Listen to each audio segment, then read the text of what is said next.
All right, it's going live.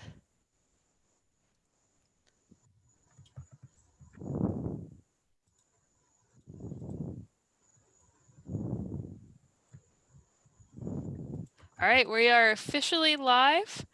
I'm going to put the link in the chat just in case you all want to tweet it out on your various social media accounts.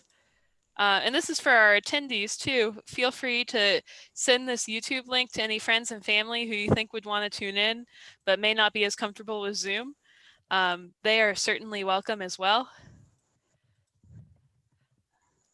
And for attendees who have just come in, if you want to go ahead and introduce yourself in the chat, we really love having an active chat for these events. My colleagues will be monitoring the chat while we present. So if you have questions for the panelists or anything like that, don't be afraid to put those in the chat and go ahead and get it out there. And you can also kind of converse with your fellow attendees in the chat too. We definitely encourage that. If you want, if you don't mind, it'd be great if you could put your zip code in the chat. That's a really helpful way for me to keep track of who I'm reaching with these events. If we have people in the Studio City area, which would be awesome, our people from all around the world, we just want to hear where you're calling in from and something you may be interested in learning about today.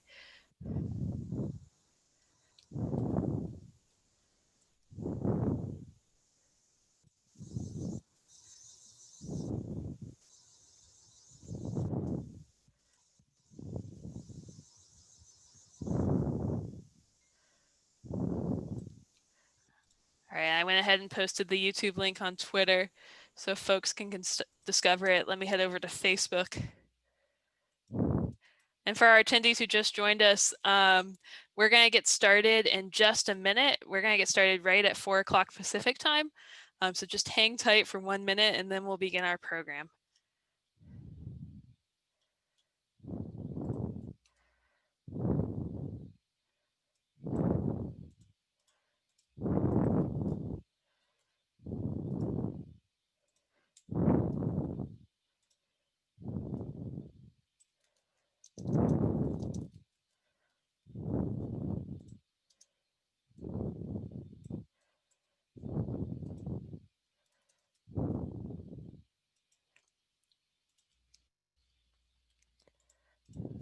Oh my gosh, we got Robin calling in from Kingston, Washington. That's awesome. For those of you who just joined us, please don't be shy. Introduce yourself in the chat. If you want to put your zip code in there, that helps us keep track of who we're reaching. And just so everybody knows, we are streaming this portion live to YouTube and recording it. So anything you put in the chat, we encourage you to, be outspoken in the chat and make your thoughts known. But anything you put in the chat, we may read out and it may be in the recording. So that's just an FYI. We have someone calling in from Sherman Oaks, California. And as you guys, converse in the chat, please select all panelists and attendees so your friends in the chat can respond to you or maybe offer some opinions if something you say resonates. And it looks like we're right at 4 o'clock Pacific. So I'm going to go ahead and share my screen and get this presentation started. So first of all, thank you to everyone for being here, to our panel, to the network of the National Library of Medicine, All of Us Research Program. Because of the Imagine Your Story summer reading program, we are here to tell the story of citizen science and the Crowd the Tap project specifically. This Citizen Science Meets Summer Reading Series is a partnership between the network of the National Library of Medicine, All of Us Research Program, SciStarter, public libraries across the country, and citizen science projects. So because of this program, you're able to tune in and learn about how you can turn your curiosity into impact and move research forward. So today's event focuses on the Crowd the Tap project. The theme is protecting tap water. This is the webinar portion. So I know some of you may be used to programs where you have your video and your audio on. It's off for the first part of this program, so you can hear from the speaker. So make sure you put your questions in the chat as you hear the speaker speak, and as Miss Lauren from Studio City asks questions of our featured speaker today. And then at the very end, we're going to put a link in the chat to another Zoom room that won't be recorded where you can turn your camera on and ask Dr. Cooper, our featured speaker today, questions directly about the Crowd the Tap project. So just hang tight on those. You can put your questions in the chat and we'll make sure to answer those as we go. So we're going to kick things off with a poll. We want you all to vote. We want to know, have you ever participated in a citizen science project before? And for those of you who are Miss Lauren students, I know you've done some projects with her, but it's okay to put unsure, yes, no. If your answer is no, that's okay. You're going to learn everything you need to know today to get started. But yeah, please go ahead, vote, get those votes in. Have you participated in a citizen science project before? Yes, no, unsure. All right, I'm going to give you a few more seconds to vote. 3, 2, 1, and I'm going to end the poll. All right, the votes are in. The majority of attendees have done a citizen science project before. We have a few no's and a few unsures. That's all right. By the end of this event, you're going to know what you need to know to do citizen science. All right, and our next poll, we just want to know a little bit about you. So we want to know, are you an aspiring citizen scientist? I'm going to go ahead and launch the poll. Are you an aspiring citizen scientist? Are you a parent of one? Are you an educator, a troop leader, etc.? Are you a librarian or part of a library staff? Are you just a bored person on the internet, or are you none of these? Go ahead and get those votes in.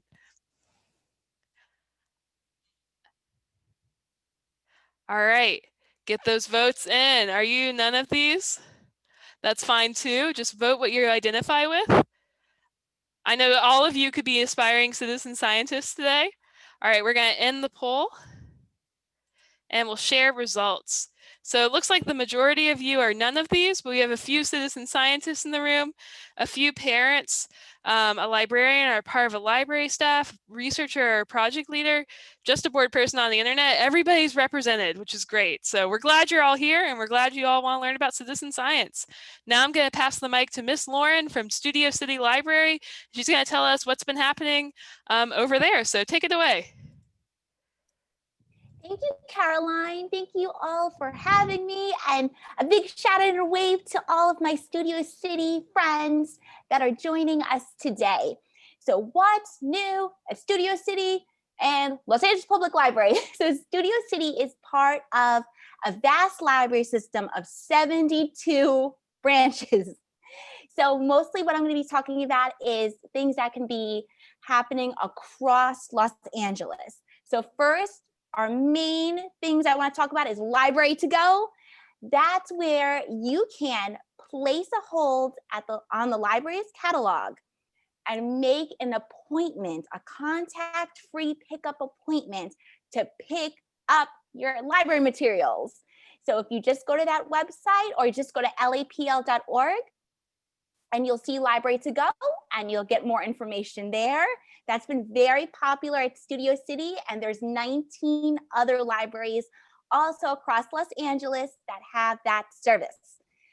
Why we love SciStarter is because Los Angeles Public Library has their own citizen science programs, and it's called Neighborhood Science. And we are a big, big happy partner with SciStarter, and I personally get a lot of my citizen science program ideas from visiting SciStarter. But if you want to know more information about what the Los Angeles Public Library is doing with citizen science, and it's called Neighborhood Science, please check out the website for that. And then some past virtual citizen science programs that we've been doing specifically at Studio City. We've done Globe at Night. We've visited Zooniverse and did their floating forests. We've done stall catchers to help scientists discover and help what causes Alzheimer's. Our favorite, one of the favorites that I've gotten a lot of great feedback was the TED Ed Earth School, where it was 30 days of watching very fun, short, informative videos, including citizen science videos, and getting a certificate at the end. A lot of my Studio City children did that. Future programming that we are going to do in the future is measuring air quality. So we're going to be very excited about that. Mainly also that I want to speak out about today, since in Los Angeles, it's the first week of school already, is tutor.com. This is free with your library card. tutor.com from 11 a.m. to 11 p.m. You can log in with your library card and get access to tutoring from all different subjects. I've used it. I've actually used it to help a child that I know with math homework that I couldn't figure it out, and they helped right away. So I highly recommend that free service, especially since it's the first week of school. And then if you want to know more, you follow Studio City on all social media channels at Studio City LAPL on Facebook, Instagram, and Twitter. And my email address is right there, lkratz@lapl.org. Please reach out to me if you have any questions, or if you're interested in doing citizen science programming, maybe from home, or if there's any other leaders out there that work with children other than teachers and parents, and you want more information, you can always reach out to me. Great, thank you so much. It's really amazing everything LAPL does with neighborhood science. And for those of you who just joined, I know that we have a lot of Miss Lauren's patrons in the room, and you may be used to programs where you can turn your camera on and talk.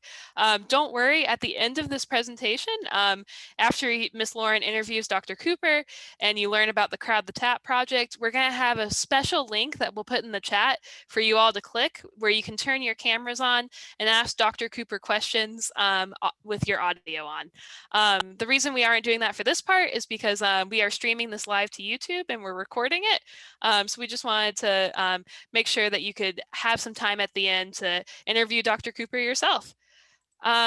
So some of you know what citizen science was. I know that we had in our poll, some of you checked that you'd done it before, but others of you may not be as familiar. So at SciStarter, we define citizen science as a collaboration between scientists and those of us who are curious, concerned, and motivated to make a difference. Citizen science allows you to actually do real science. It allows you to move science forward and help discover new things. Citizen science is everything from astronomy to zoology and everything in between. So with citizen science, you can study right now, you can start doing citizen science to study plants, animals, the night sky, even your tap water. Citizen science allows you to learn more about the world, and anyone can do it. Anybody of any age, if they want to volunteer their time and move the world forward and turn their curiosity into impact, they can do citizen science. And the best way to do that is to make a SciStarter account. That's kind of like your passport to discover all these different opportunities in the world of citizen science. So with a SciStarter account, you can search, you can use different keywords to find it, you can get credit for your contributions in your dashboard to certain projects. There's lots of fun to be had. We ask that only people the age of 13 and over make a SciStarter account, but if you're under the age of 13, you can make one with a trusted adult in your life, a parent or a guardian, or maybe your educator could make one for you as well. So it also, citizen science is more fun when we do it together, when you do it with the friends and family in your life. So don't be afraid to get them involved too. So go to scistarter.org/NLM to make a SciStarter account. Also on this page, scistarter.org/NLM, you'll find our Introduction to Citizen Science tutorial. It takes you about 30 minutes to go through this tutorial. There are fun quiz questions and videos, and the best part is the tutorial is offered in Spanish and in English. So if you do this tutorial, you'll learn the what, the how, the who, and the why of citizen science, and you'll learn about different projects that you can participate in. Today's featured project is one that's really close to my heart. It's Crowd the Tap, and it's one that we all, I think, we all should care about it because we all drink water. So we all need to know what our drinking water pipes are made of. So we have a special guest today, Dr. Caren Cooper from NC State University. She's a citizen science leader and the Crowd the Tap project. She's here to tell us about how to get started in it. And also, because of the Imagine Your Story summer reading theme, she's going to talk a little bit about her background and how she got involved in science. So without further ado, Dr. Cooper, take it away. Great. Hi, everybody. Yeah, I'm really excited to be speaking with you today. Before I talk about Crowd the Tap, I thought I would just share a little bit about where I'm at right now and my background, how I got to be here as a scientist at North Carolina State University. And what I show there is a picture of my dog Buttercup, but really I'm showing that because when I was young, I was really into wildlife and animals and just nature. I thought that the only way I could connect with those things when I grew up was to be a veterinarian. Um, and I used to do a lot of work at vet clinics and things like that. Um, and it wasn't, and I still love pets, right? But I can love pets and not be a veterinarian. um, and then I learned that really I could study wildlife. And I'll talk about that in just a second.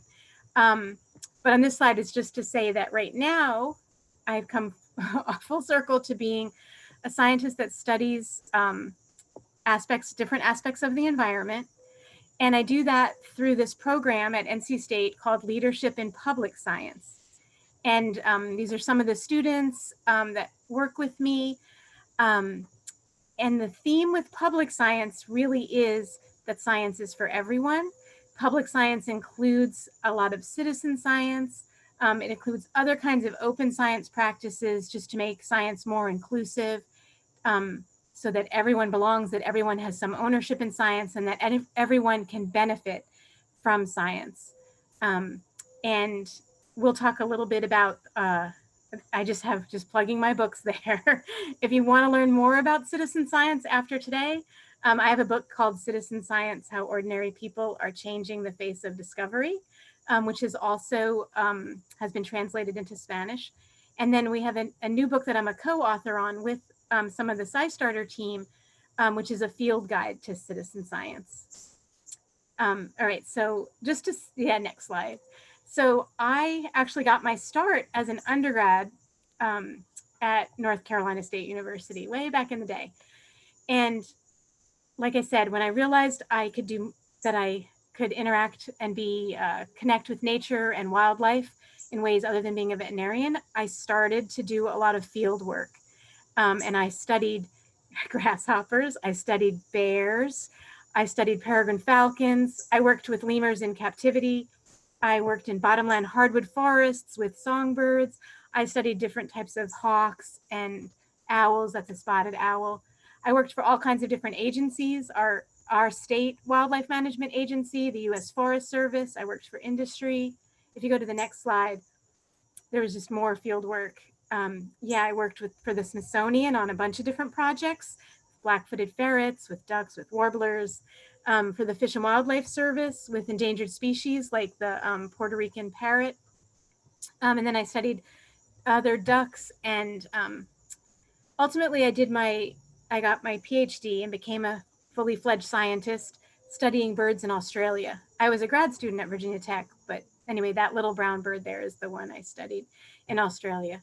So anyway, all of this is really just to say, I loved field work. I liked collecting data in the field. And along the way, you can see here, I was studying birds quite a bit. And I met so many bird watchers, and I became a bird watcher. And I learned really about citizen science and the way bird watchers were sharing their checklists, sharing all they would see about birds with places like the Cornell Lab of Ornithology. And that was advancing research. It was advancing bird conservation. It just became fascinating to me, the way it is that people can take whatever they're passionate about, whatever they're interested in, or whatever they're concerned about, and share what they know and what they see, and help advance our understanding and ways that we can help that cause. And so really, eventually, my interest in birds brought me around to citizen science. So I just wanted to share a little bit about me and my background as a scientist. And now you might ask, but what does that have to do with water quality? But it really did become, with citizen science, this possibility for studying problems and trying to find solutions to things that a scientist working alone really just can't do by themselves. So I became interested in the kinds of problems where it takes everyone to sort of pitch in and help. So if you go to the next slide, I'll just sort of introduce this issue with drinking water. And and and often when we ask ourselves, like, if we can trust our drinking water in our home and is it safe, there's many aspects to what can of laws and whatnot that protect our drinking water. And when it comes to the potential to have lead in drinking water, the source of lead is actually in the pipes that transport water to our home, right? So there's laws that protect, like the Clean Water Act, that protect bodies of water, streams, rivers, lakes, our water sources, and keep those protected and safe. But it's the Drinking Water Act and a few of these other rules and revisions that actually is about protecting the water that we drink that's piped into our homes.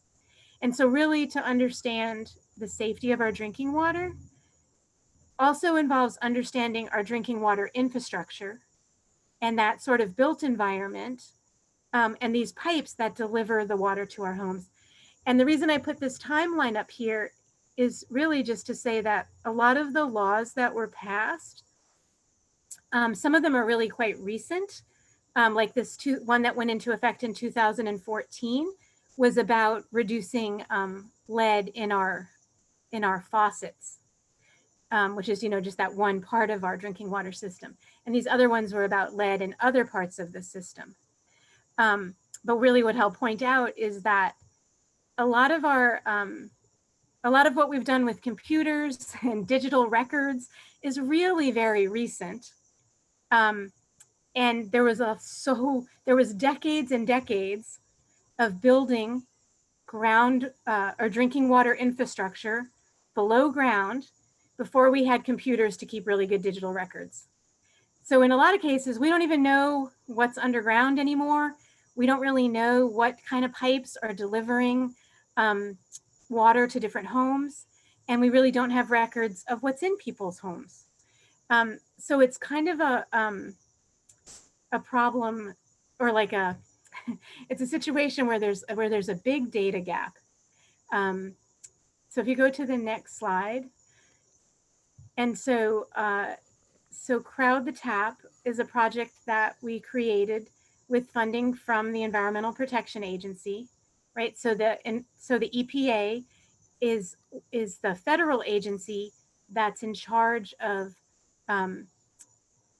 overseeing the laws related to safe drinking water. And they work with each state and the state agency to make sure that all the utility companies, all the water providing companies are compliant with the law and providing safe drinking water. But that's really only half the story, because of all that drinking water pipes that are underground, the utilities own the part that's buried under the roads and whatnot in the public right-of-ways. But then there's all the pipes that are in our homes. And that's the responsibility of the people who own or take care of those homes. Anyway, so it's really important that as water consumers, that we also take responsibility and are aware of what kind of risks we might have in our homes related to the types of pipes that are there. So Crowd the Tap is really a study and investigation of safe drinking water infrastructure and helping raise awareness and fill these missing gaps, so we can try to see if there are potential hotspots where efforts should be focused for replacing pipes. So if you go to the next slide, it's a tricky project. Like I mentioned earlier, I worked a lot with birds and bird watchers. People already had an interest in birds. They were already learning how to watch birds and identify birds. That kind of citizen science was it's a little bit easier, because most people don't have like an interest in pipes. There's not like pipe enthusiasts or like, oh, what's my drinking water infrastructure? It's not words that most of us use every day or even think about. It's kind of one of those out of sight, out of mind sort of things, like I said, because most of this is buried underground. Anyway, but it's actually, I find super interesting about the different types of pipe materials that are used.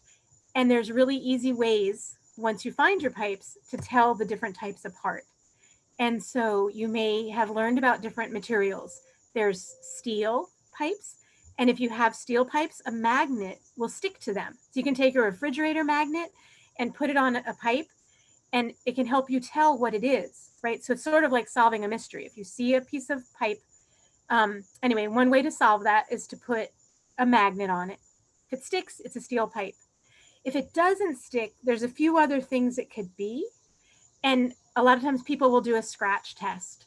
So if you scratch it like with a penny and it's the same color as that penny, it's a copper pipe. If it really doesn't, you scratch it and it doesn't shine, it's probably a type of plastic. There's a few different types of plastics. If you scratch it and it's very soft and it then becomes super shiny, that's actually indicative of a lead pipe. And whenever you do a scratching of any kind of pipes, it's important to protect yourself in case it is lead, because you don't want to have those lead dust particles on you or breathing them in. So it's important to protect yourself when you do that, and to use a damp towel to clean up afterwards. And if you go to the next slide. So what Crowd the Tap is about, it's asking people to provide information about their pipes, about their home, like the age of their home. We also want to get a sense of sort of the vulnerable populations that might live in the home, like if there's infants or young children. We also ask about demographics, if people choose to report that, because we're looking also to see if there are racial or economic disparities in who has risks, the highest risk of infrastructure that needs replacement. And then there's some questions also about the drinking water itself that you can tell just from how it tastes or smells or looks. These are not indicative of lead, but they're other aspects of water quality that we think are important to sort of document. And then we have an at-home chemistry kit. I have it here, which is, it's like it's really just a little, it's like a long piece of testing paper. It looks like this. People can see that. It has 14 different little tabs on it. And each of those, if you dip them in water, have a different chemical reaction that happens that will change the color. And then there's these, this piece of paper where I can look at what it corresponds to and give it a rating. And that corresponds to different aspects of the water. So whether it's alkalinity or pH, copper content, hardness, iron, there's 14 different items.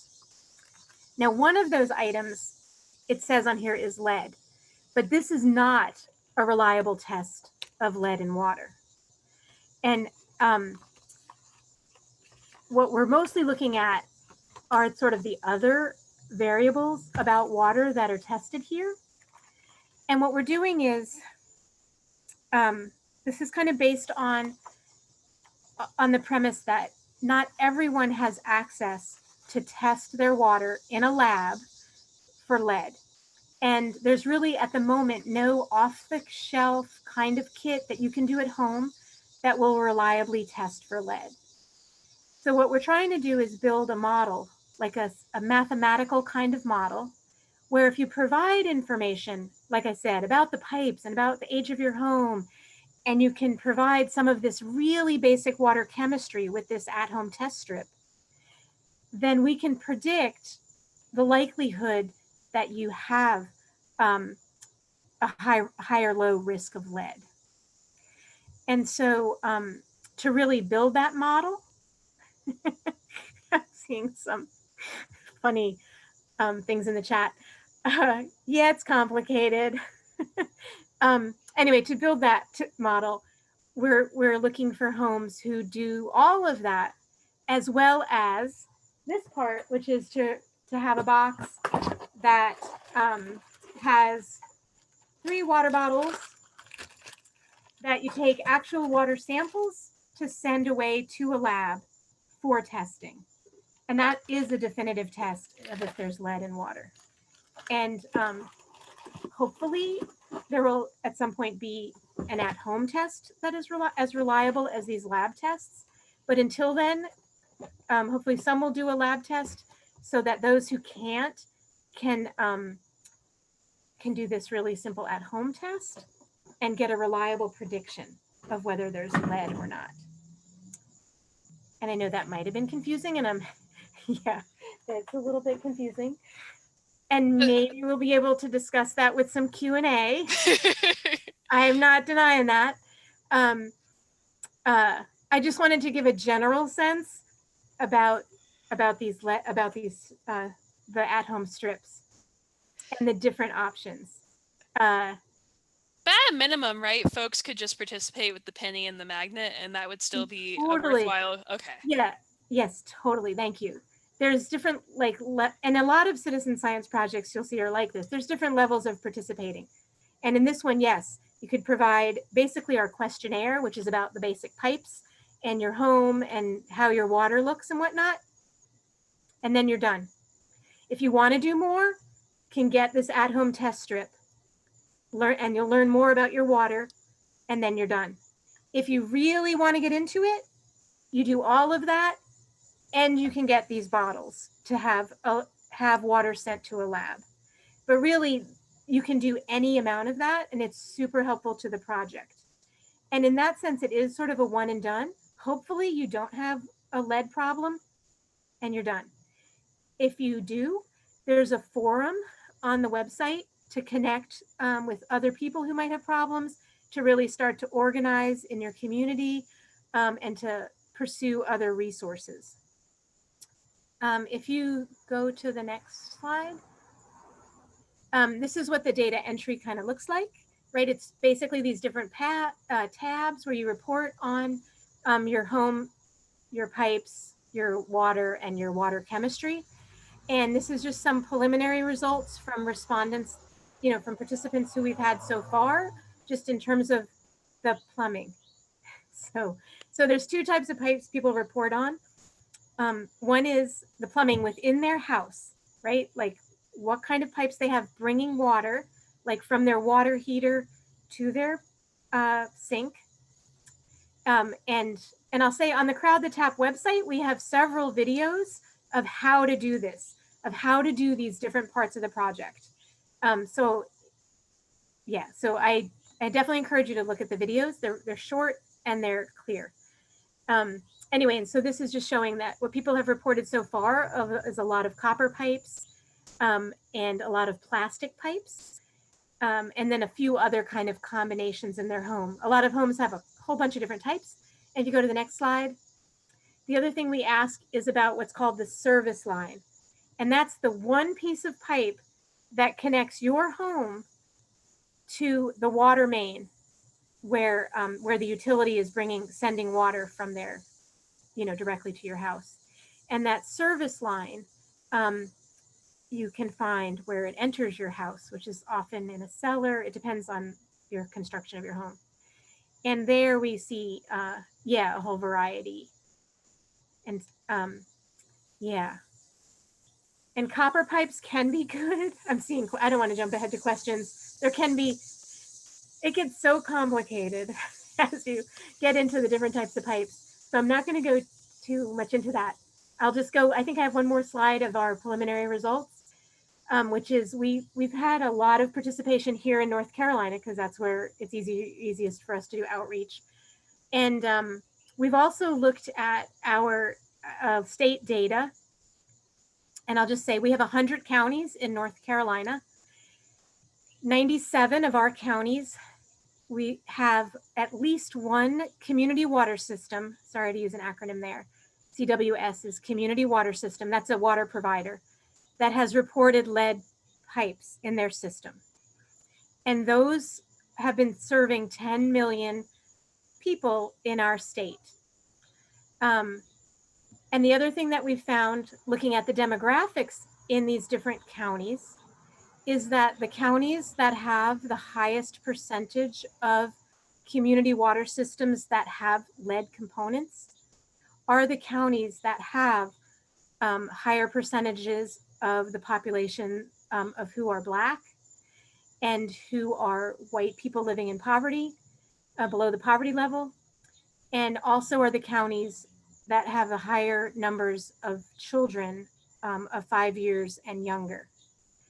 And so the situation calls for a lot more attention, both to this as an environmental justice issue in terms of disparities in risk, and yeah, just a general public health concern. And I'll turn it over to the next. What? Yeah, I'll let Miss Lauren run this one because I know there are lots of questions in the chat, and I know Miss Lauren had some questions prepared too. So, Miss Lauren, take it away. What questions would you like to ask Dr. Cooper? Well, first, Dr. Cooper, I knew this question would be asked, the different materials of the pipes, copper, plastic, steel, which is the best material of pipes that we should be having in our homes, in our apartments? Yeah. I mean, it is a good question. So, in terms of lead, plastic is not going to have any lead problems. Steel by itself wouldn't have any lead problems, but the thing is that a lot of times, if it's very old steel, it might have had a lead lining on the inside of it. So there's probably it just depends. Copper won't have lead per se, except a lot of times copper pipes were soldered together, like the joints were connected with a lead solder that can chip off and corrode. So I say that and it's like, what? Nothing really sounds that great. It's really, I mean, it's this very pervasive kind of subtle potential problem that's very hard to track down because it is in these materials and it's just it's hard to track down. So anyway, short answer is plastic, but it can really vary. But I will say that water filters that that are certified by NSF, that those will filter lead. Like it can be something you put on your faucet. It can be a pitcher filter. That really, those are super effective in filtering out lead. So if you're at all concerned, like it's a relatively, I mean, they vary in price and you do have to replace them periodically. But for peace of mind, it's a nice option. Well, the question before I look in the chat, another question that I just wanted to ask you and I want you to share with the participants today and in the future is why citizen science helps you with your project and helps other scientists around the world. Because citizen science, the last couple of years, it's been a big push through library programming, through schools. I see it even given as classes in universities. And I think sometimes children forget why I'm doing this. So the projects are fun, but they need that reminder of that a scientist is actually collecting this information. And can you just share with us why it's important for you that we do this? Yeah. I mean, in general, yeah, it's sometimes people like we can become so used to turning to scientists for answers and assuming that scientists can figure out, problems. I mean, there's varying levels, I guess, of trust there. But anyway, but really, there's so many things in the world that we don't know. Like it's an infinite number of things we have yet to discover or understand. And scientists working by themselves are never going to figure all those things out. There's literally so many things that scientists working alone will never be able to figure out. It takes so many eyes and ears and noses and other people who are willing to share observations to really piece together these patterns that we could just never. A scientist can't be everywhere.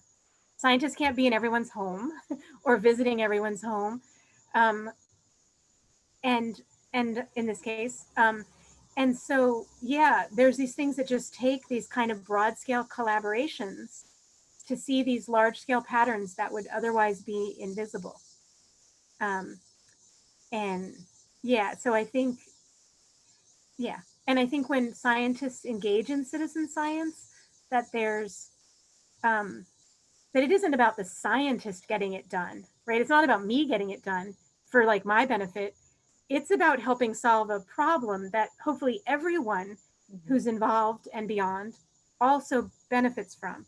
So I think that's a common theme with citizen science projects, that yeah, they're of interest, but they're of interest because that's a topic that people care about and are concerned about and benefit from the discoveries that happen.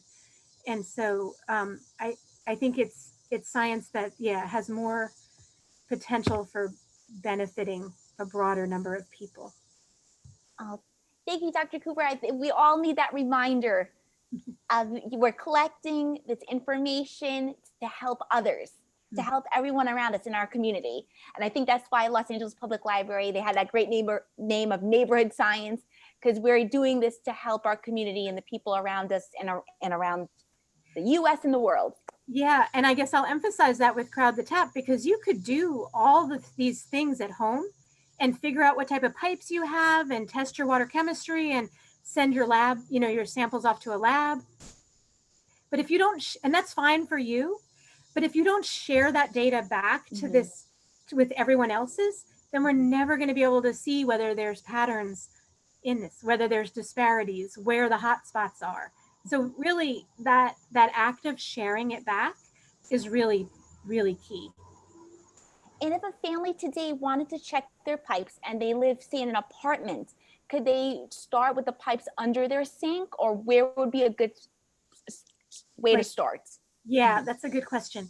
And I think that, so under the sink can work. It's a little tricky though, because a lot of times the first thing you'll see under the sink is like a big pipe that is actually taking water away from the home.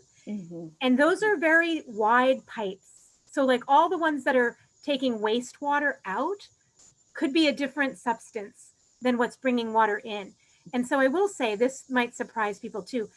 The pipes that are bringing water in are they're like the width of my finger. Like they're very narrow, and it's to maintain high water pressure. So the water coming in is super skinny pipes. And one place, maybe my thumb, but anyway, one place to look is to find your water heater, which in an apartment might be in a closet, like a utility closet. And it's likely that there'll be pipes coming into it as well as pipes going out of it, that aren't just in the wall. And that's one place where you might see them and get a sense as to what the home plumbing is. Thank you. And I'm going to, oh, sorry, Dr. Cooper, go ahead. I was just going to say, if you're in an apartment, it's that your service line coming in, you're not going to be able to see, but it's also unlikely that it'll be lead, because an apartment building is going to have a different type of pipe coming in. Oh, that's good to know. Yeah. Everyone, I'm going to check the chat. If anyone has any questions, please place them in the chat for Dr. Cooper. So there's a question: are plastic water pipes made from PVC or something else? Right. So, and I'm seeing the rest of that question, and it's a good one, because yeah, that's so right. So then you move away from lead issues to potentially some other issues. And some are PVC, some are what's called PEX. I think there's actually a whole bunch of different plastics types, and I don't know. Okay, so with lead, what happens is that the water can be corrosive, and that can leach lead from the pipes. I don't know if that kind of corrosive water would cause the leaching of some of these other kinds of substances from the plastics, or so I don't know if there's a way to control that kind of corrosion or not. It's just not I'm sorry, I don't have an answer specifically for that. But yeah, it's a lot of types of plastics. I mean, there's places that have, there's asbestos piping, cement and asbestos. There's like an amazing number of substances that have been used for piping. I think it's an ongoing struggle to figure out really what's best and what's safest. And have that's why time for crowd the about tap is important, because like you said before, we don't know what's going on in some of these pipes. I'm sorry, Caroline. No worries. Just a quick time warning. We have time for about 2 more questions before we move on to All of Us California. So, Miss Lauren, do you have 2 more questions for Dr. Cooper? Okay. Oh, this is a good one. Are you also tracking this information for rental apartments or rental properties?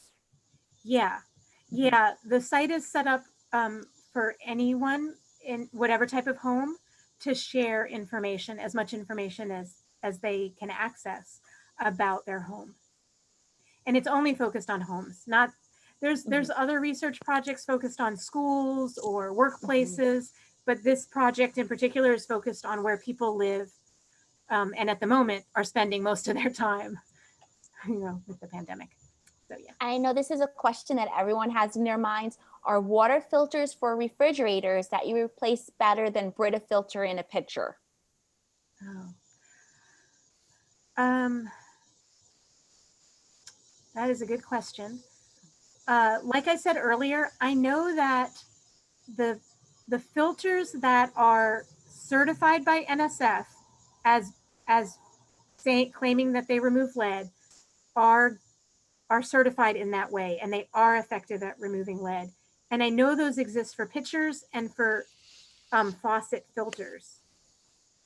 I don't know if there are ones for the refrigerator filters. And I'm gonna try to find out. But yeah, you're stumping me. So I don't know the answer to that one when it comes to the refrigerator filters. I think we're all still discovering the effects of the materials that we use our everyday. Mm-hmm. Yeah. Well, thank you so much to Miss Lauren and Dr. Cooper. We'll have time for more questions. After we hear from All of Us California, we'll have that part as promised where we won't be recording anymore and you'll all be able to turn your cameras on and ask some questions. So hang tight for that part. But yeah, thank you so much to you both. And now we're going to hear from our friends at All of Us California. Hi, everyone, and thank you so much for having us. My name is Yesenia Hernandez Cruz, and I work for the All of Us Research Program here in California. More specifically, I work as a clinical research coordinator and community engagement lead for the University of Southern California. I am more than happy to be pitching our program to our local Los Angeles community. A special thank you to the Studio City branch of the Los Angeles Public Library for hosting us and hosting this amazing event. The All of Us Research Program is a national effort to recruit 1 million participants or more to donate their genetic, environmental, health, and background data. Our ambition behind recruiting 1 million participants or more is our effort to reflect the rich diversity in our country within medicine and health research. People from all walks of life will share their health information. Health data from diverse people will help fill gaps in knowledge as to why certain people get sick and others stay healthy. Next slide, please. Here in California, we are part of the California Precision Medicine Consortium. We are here to serve our California community in sites such as UC San Diego Health, UC Irvine Health, Cedars-Sinai, UC Davis Health, UC San Francisco, El Cerrito Regional Medical Center, and yours truly, the University of Southern California. For more information on specific sites' contact information, please visit our website. Next slide, please.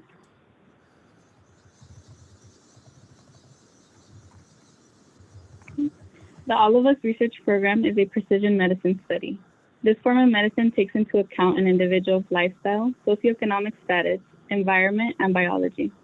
Precision medicine is a new approach to improving health, treating disease, and finding cures.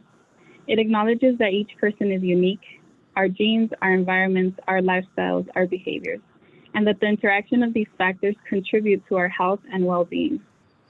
These unique variables also mean that a medical treatment that works for one person might not work as well for another. We are all different, and our healthcare should reflect that. Next slide, please. These 4 examples here are forms of how precision medicine is currently being used. Rather than using a one-size-fits-all approach, precision medicine aims to deliver the right treatment for the right person and keep people healthy longer.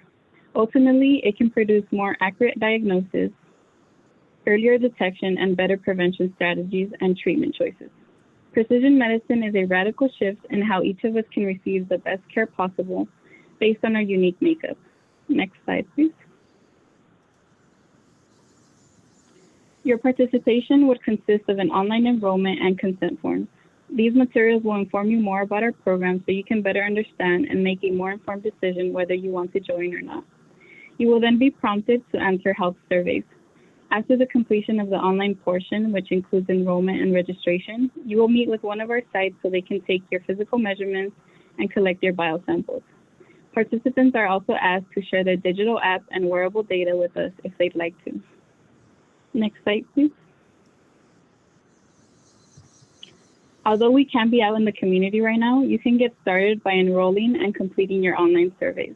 Our teams are working hard on reactivation plans, and once ready, our teams will reach out to our newly registered participants and set up an in-person appointment for your physical measurements and to collect your biosamples. Next slide, please. All eligible adults over 18 living anywhere in the United States can join. We are a community-centered research program. Our name, the All of Us Research Program, reflects the importance we place in our community. We want to ensure that our program is available and accessible to all of us. The future of health begins with you. Many communities of color were excluded or inappropriately included in health research in the past. For this reason, we don't know much about them. The All of Us Research Program has learned from this history. We want to be sure that we do things right, so many different groups of people can join. We will tell you what we're doing, we will share your results, and we will protect your data. The All of Us Research Program reflects the rich diversity in our country. That is what makes our program so unique. Next slide, please.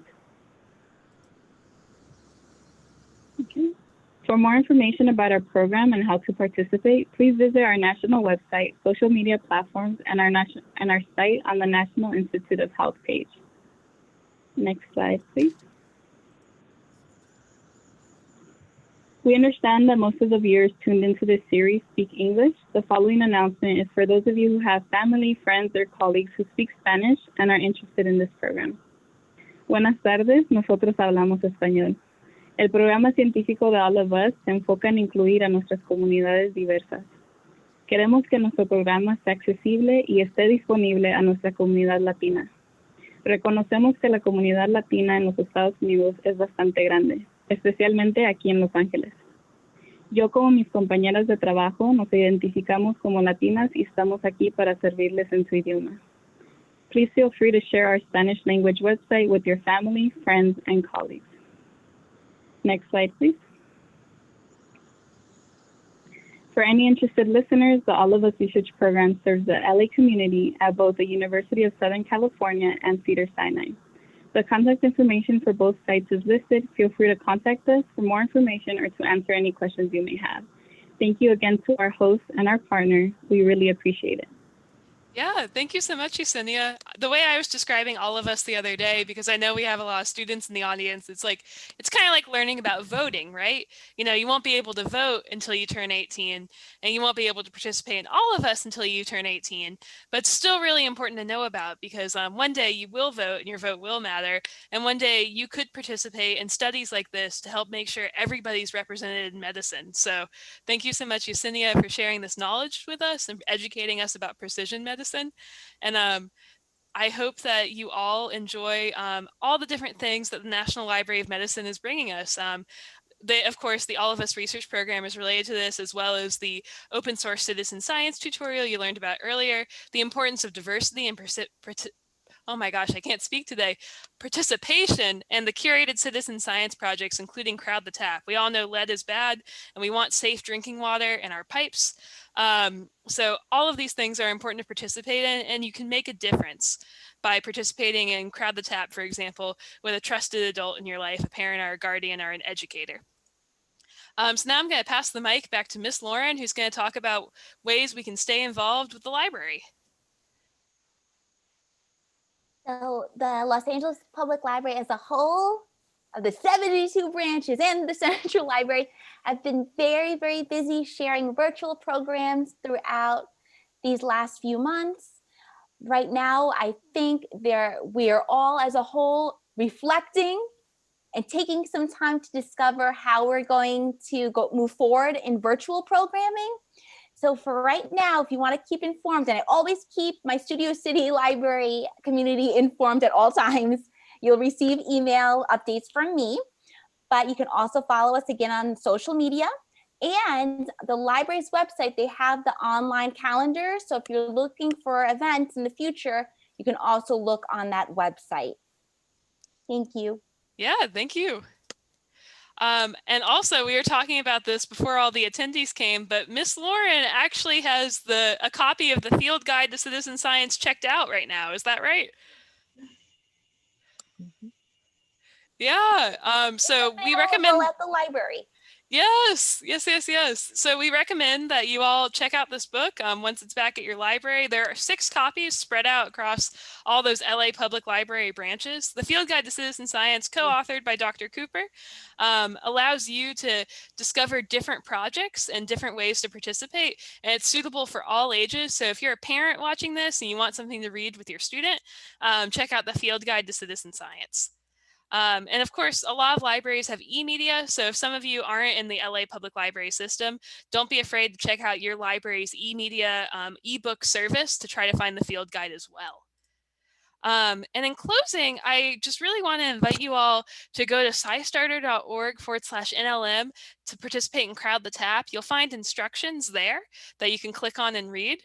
And you can also discover other summer reading events. We actually have an event next week with the Watts branch of the LA Public Library. So I hope you'll tune into that one as well. The LA Public Library are such great partners, and I hope to see you guys online again soon.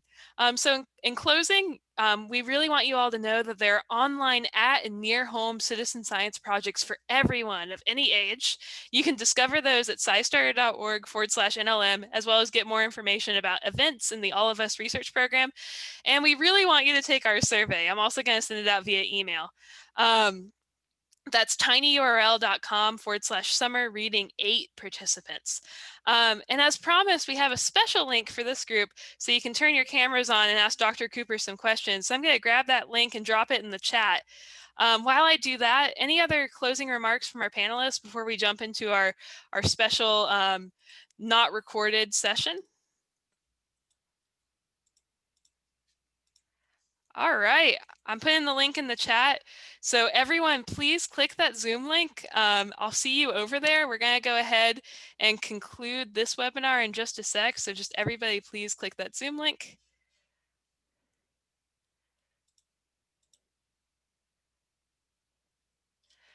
Thanks so much for being here, everybody. I wanna leave it up long enough for people to be able to click the Zoom link and head on over.